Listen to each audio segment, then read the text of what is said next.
দরুদ ও সালাম পাঠ করে স্বয়ং আল্লাহ কোটি কোটি ফেরেশতা লইয়া তার বন্ধুর প্রতি দরুদ ও সালাম পাঠ করে। সুবহানাল্লাহ। সেই নবীজির আশিক পাগল যিনি, তার কাছে গিয়েই পাগলামি শিখতে হবে। কে না গেছে? যারাই গেছে তারাই রাসূলের আশিক পাগল হইছে। আমাদের মুযহাবের ইমাম কে? ইমামে আজম আবু হানিফা রাহমাতুল্লাহ আলাইহি বিশাল মাপের একজন আলেম দ্বীন ছিল, যিনি চারু মুযহাবের ইমাম। তার মুযহাব আমরা মানি, কথা ঠিক কিনা? এত বড় ইমাম ইমামে আজম আবু হানিফা রাহমাতুল্লাহ আলাইহি, উনি রাসূলের আশিক পাগল হওয়ার জন্য, আত্মশুদ্ধির জন্য, তাজকিয়া নফস করার জন্য, মানুষ হওয়ার জন্য চলে গেলেন কার কাছে? আল্লাহ রাসূলের আশিক পাগল ইমাম আহমদ রাহমাতুল্লাহ আলাইহির দরবারে। ওনার দরবারে গিয়া ওনার হাতে হাত দিয়া প্রতিশ্রুতিবদ্ধ হইয়া শপথ বাক্য পাঠ করিয়া 1 বৎসর নয়, 2 বৎসর নয়, দীর্ঘ 18টি বৎসর ওনার গোলামি করার পর আত্মশুদ্ধি করিয়া মানুষ হইয়া আল্লাহর জিন্দা ওলি হইয়া গেলেন। বলেন সুবহানাল্লাহ। মাওলানা রুমি রাহমাতুল্লাহ আলাইহি বিশাল মাপের আলেম দ্বীন, ওনার মতো তো বড় আলেম দ্বীন, দার্শনিক, বৈজ্ঞানিক, গোটা বিশ্ব পৃথিবীর বুকে কিয়ামত পর্যন্ত আর একটাও আসবে না, এত বড় আলেম ছিল, দার্শনিক, বৈজ্ঞানিক ছিল।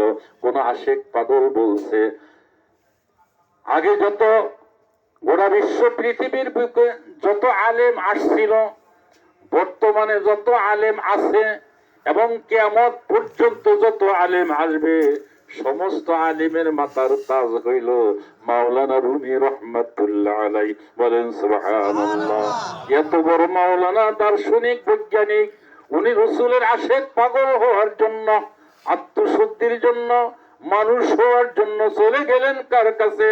আল্লাহ রাসূলের আশিক পাগল শামসুত তিবরিজি রাহমাতুল্লাহ আলাইহির দরবারে। ওনার হাতে হাত দিয়া বায়াত মুরিদ হইয়া দীর্ঘকাল ওনার গোলামি করার পর আত্মশুদ্ধি করিয়া আল্লাহ রাসূলের আশিক পাগল হইয়া জিন্দা ওলি হইয়া গেলেন। বলেন সুবহানাল্লাহ। ওনার একটা কিতাব মাওলানা রুমি রাহমাতুল্লাহ আলাইহি একটা বিশাল মাপের কিতাব লিখছে, কিতাবের নাম হলো মাসনবী শরীফ। এটা কওমি মাদ্রাসায় পড়ানো হয়, বিশাল ভলিউম মাপের কিতাব। এই কিতাবের প্রথম দেই লেখছে মাওলানা রুমি রাহমাতুল্লাহ আলাইহি, খুদ ব খুদ মাওলানা রুম কামেলে না সুদ, খুদ ব খুদ মাওলানা রুম কামেলে না সুদ, তা গোলামে শামসুত তিবরিজি না সুদ। সুবহানাল্লাহ। উনি বলতেছেন আমি বিশাল মাপের দার্শনিক, বৈজ্ঞানিক ছিলাম, বিশাল মাপের আলেম ছিলাম, কিন্তু রাসূলের আশিক পাগল হতে পারছিলাম না, আমি মানুষ হতে পারছিলাম না। রাসূলের আশিক পাগল এবং মানুষ হওয়ার জন্য চলে গেলাম কার কাছে?